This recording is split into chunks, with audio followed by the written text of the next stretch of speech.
Today on What Went Wrong, we don't go ape over the new cameras that are coming out.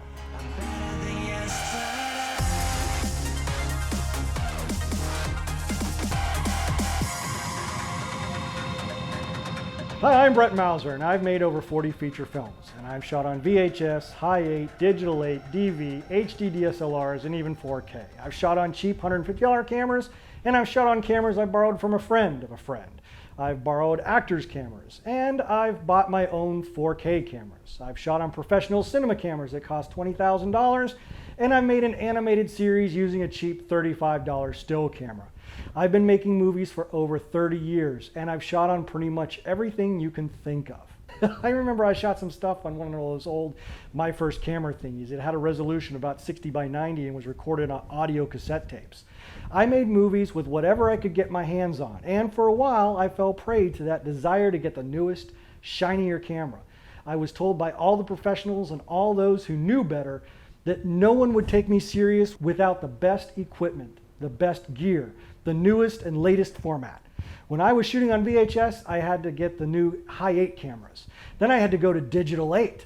Then I spent years trying to save money for a Canon XL1 camera because a Hollywood movie used it. And as soon as I got one, they came out with the XL2. And that's shot in true 24p. So if I didn't get that, I wouldn't be able to look like film.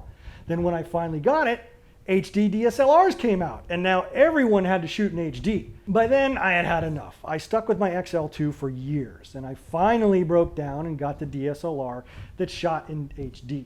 Then guess what? 4K came out. I've been shooting on 4K for years, and now Sony, Canon, and Black Magic have released 8K cameras, and they're in my price range. Black Magic even released a cinema camera that shoots in 12K. But with a price tag of $10,000. I'm going to pass. So much of my filmmaking life was spent chasing after the newest camera that was going to make my films look that much better. It was going to look like film, and I would be taken seriously. If I didn't use the newest camera, then I wasn't going to be able to make a good film. Look, I started screening my films on a regular basis at the Alamo Drafthouse in 2007. And to this day, I still screen most of my features there. And at almost every one, I get the same question. Well, the same two questions if Ernest Martinez is in the audience. But for the purposes of this episode, I'm just going to talk about that one question I get asked the most. What camera did I use? Look, I need you to forget for just a moment everything every other channel is telling you about lenses, about resolution, about contrast ratio, and steps, and all of it. Look, it doesn't matter what you're shooting on. What matters is who is using the camera. Can they light the scene? Can they frame it correctly? Can they create a mood with what they're given? I hate camera phones. I would never and will never shoot a movie on a camera phone. Does that mean you shouldn't? No, not at all. There are some really good camera phones out there, and there have been some really good commercials and movies shot on iPhones and other camera phones. But I'm prejudiced against camera phones. I just don't like the ergonomics of shooting with them and the lack of lens control and the audio. But all of these things can be addressed if that's all you have. But just because I don't like them doesn't mean you can't create something awesome with them. And remember, you're trying to make a movie with no money. So if you really have no money, a camera phone might be what you're stuck with.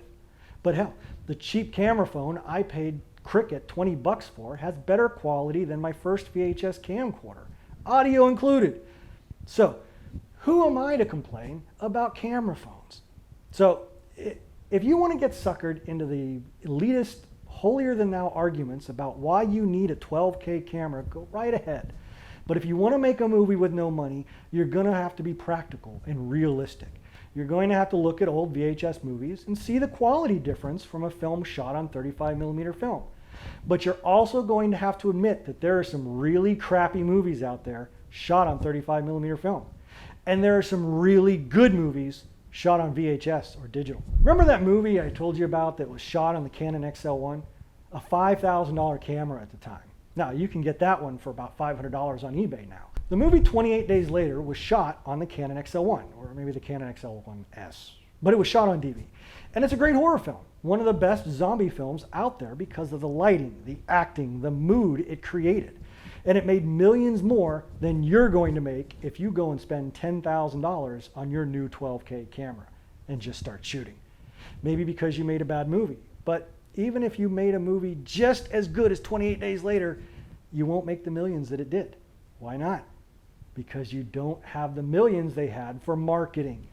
You don't have access to the cast and crew they did. You don't have the backing of a big studio. That's why. People went to see 28 Days Later because of the marketing, which is exactly what's going on when people tell you that you need that new 8K or 12K camera in order to make your movie. Why? No, seriously, why? What are you going to capture with that 12K camera that you can't capture with a $500 Panasonic G7? Some differences in lighting and contrast ratio, some differences in your depth of field, maybe the lenses are better. But are the differences enough to justify $5,000 or $10,000 more? Let me ask you this. If you have $10,000 to spend on that 12K camera, what will you have left over to make your movie?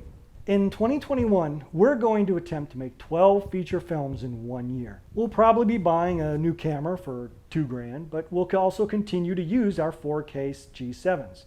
With the $8,000 to $10,000 we're saving on not buying the 12K, we're going to be able to put $1,000, $3,000, maybe even $5,000 into 3, 4, or 5 of those films. Now, I'm going to be honest with you, so be honest with me. How many more people are going to watch those 12 feature films if we shoot in 12K as opposed to if we just keep shooting 4K? Are we going to put in our marketing campaign that we shot on 12K?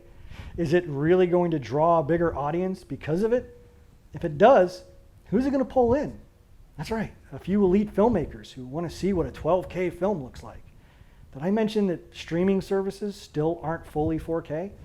Or that the human eye can't even see the difference in 4K or 8K? So why go 12K? My films, the ones I shot on VHS, they weren't bad because I shot on VHS. They were bad because they were bad. The lighting sucked, the audio was horrible, and we weren't the best actors in the world either. Let's look at Cartel Killer, what I pretty much, and anyone who breathes, will call my worst film. If I would have shot that movie in 12K, would it have been a better movie?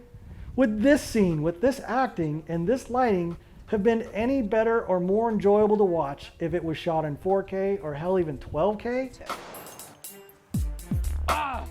No. So don't spend the money on the fancy camera. Spend it on the movie. Spend it on actors, lights, and most importantly, spend it on audio. Pay for some good music, pay better actors, pay for better lighting, and save $9,000 and get 2 Panasonic G7s that shoot 4K. Pocket the $9,000 and put it somewhere else, because when you put it on YouTube or Blu-ray, it's gonna be 1080 anyways. Now, in all fairness, of course there are some reasons to shoot in 12K. You can crop in and maintain quality. I'm not saying there aren't advantages, but are they worth the price tag? And what are you going to do when you save up that 10K on that 12K camera, and then 6 months later, they release a new 16K camera? Are you going to be bummed that you have that crappy old 12K camera? Now me, I'm still very happy with what we have. It works great on my computer. I can crop into 1080. I'm happy with the look of it. I can do some cool color grading on it. But I haven't forgotten. There's always the argument that you want your movie to look like it was shot on film. Well, forgetting color grading, balancing, and filters to make your video look like film, there is only one sure 100% way that you can make your movie look like it was shot on film. You know what I'm going to say, don't you? Yep. If you just want to have your movie look like it was shot on film, then shoot on film. Hi, I'm Brett Mauser, and I wrote the book on how to make a movie with no money. And here it is.